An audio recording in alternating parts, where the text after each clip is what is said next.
ఇవాళ సిగ్గు లేకుండా ఇవన్నీ మాట్లాడతారు. ఈ ఆత్రం లోకేష్ నాయుడు గారికి ఆత్రం, రామోజీరావు గారి అబ్బాయికి ఆత్రం, రాధాకృష్ణ గారికి ఆత్రం. ఏదో అన్న సామెతగా ఉంటుంది, అక్క ఆత్రమే కానీ అప్ప ఆత్రమే కానీ బావ బతికే లేదని చెప్పని సామెత ఉంటుంది పల్లెటూళ్ళలో.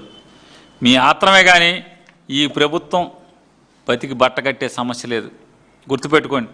మీ ఆత్రమే తప్పితే అప్ప ఆత్రం బావ బతికేది లేదని చెప్తా ఆత్రమే కానీ ఆత్రమే మిగులుతుంది, బతికేది లేదు. ఆఖరికి ఈ ప్రభుత్వం పోవాలని, ఈ ప్రభుత్వం సర్వనాశనం అయిపోవాలని చంద్రబాబు నాయుడు, లోకేష్ నాయుడు అధికారం పోయి బజారున పడాలని చెప్పని సాక్షాత్తు తెలుగుదేశం పార్టీలు కార్యకర్తలు కోరుకుంటున్నారా లేదా? పూజలు చేస్తున్నారా లేదా?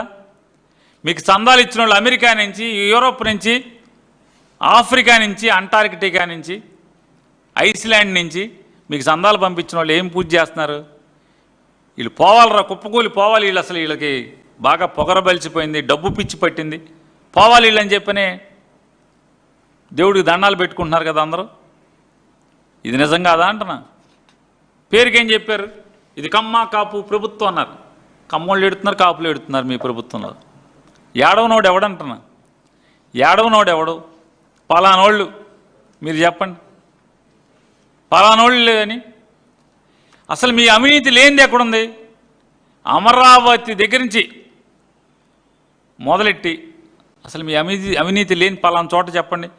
ఈ ఆంధ్రప్రదేశ్ రాష్ట్రంలో భూమిని వదలటలా, మట్టిని వదలటలా, నీళ్ళని వదలటలా, సముద్రాన్ని వదలటలా, ఆకాశాన్ని దేన్ని వదలట్లేదు. దేన్ని వదులుతున్నారు? పలానా దాన్ని వదులుతున్నామని చెప్పండి మీరు. జగన్మోహన్ రెడ్డి గారి పర్యటనలో తొక్కిసలాట జరిగిపోవాలి, ఇట్లాంటి నిందలేయాలి. అదృష్టవశాత్తు ఎవరయ్యా అంటే చందన వరలక్ష్మి, చందన దివ్య,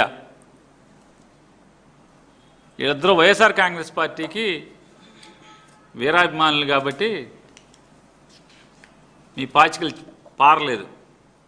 ఎంఆర్ఓ ఫోన్ చేస్తాడు ఎవరికి? ఈ చందన వరలక్ష్మికి, బడ్డీ కొట్టావిడికి ఎంఆర్ఓ ఫోన్ చేసి ఫోన్లో మాట్లాడతాడు.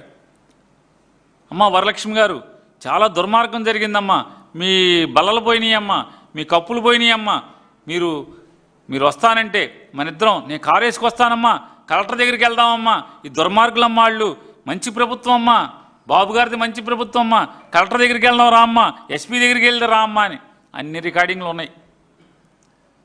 వీళ్ళకి తెలవదు ఆవిడ వరలక్ష్మి జగన్ పిచ్చ, ఆవిడ ఒక బాగా జగన్ అంటే విపరీతమైన వీరాభిమాని అని అన్ని రికార్డింగ్లు ఉన్నాయి.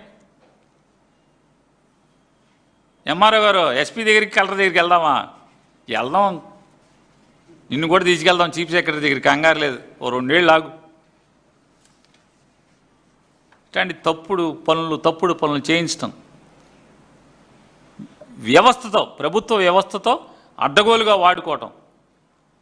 మనుషులు చచ్చిపోవాలి, జగన్ గారి ప్రభుత్వంలో మనుషులు చచ్చిపోవాలి, దాన్ని విలయతాండవం ఆనందించాలి వీళ్ళు. సిగ్గుపడరా అని అంటున్నాను. తమిళనాడులో విజయ్ గారి ప్రోగ్రాంలో పోలీసులు ఇట్టాక వదిలేశారు, మనుషులు చనిపోయారు, ప్రజలు చనిపోయారు. ఏం సాధించింది తమిళనాడు ప్రభుత్వం అంటున్నా? తమిళనాడు ప్రభుత్వం ఏం సాధించింది? మీకులాగానే ఇట్టాగే ఏదోటి చేద్దామని పోలీసులను వదిలేస్తున్నారు, పోలీసుల్ని బందోబస్తు చేయనివట్ల. ఏం సాధించింది అంటున్నా? విజయ్ మీద నిందలేశారు, విజయ్ని కట్టడి చేశారు. విజయ్ వెళ్తే జనం చచ్చిపోతారు కాబట్టి విజయ్ ఎక్కడికి వెళ్ళకూడదని చెప్పని ఆదేశాలు ఇచ్చారు. ఏం సాధించారంటున్నా? ఏం సాధించారు? జనాన్ని దూరం చేయగలిగారా? సీఎంగా ఆపగలిగారా? సీఎం కుర్చీ ఎక్కకుండా విజయ్ని ఆపగలిగారా? ఆ ప్రభుత్వం ఆపగలిగిందా? మీకు అదే గతి కదా. పోలీస్ బందోబస్తు ఇవ్వకుండా, లేదా ప్రజల్ని, ఎక్కువ సంఖ్యలో వచ్చే ప్రజల్ని కట్టడి చేయకుండా, భద్రతను గాలికి వదిలి, మనుషులు ప్రాణాలని పణంగా పెట్టి మనుషులు చచ్చిపోవాలని చెప్పని ఆశపడి, చనిపోతే ఇట్లాంటి నిందలు, చనిపోతే ఇంకొక కేసులు.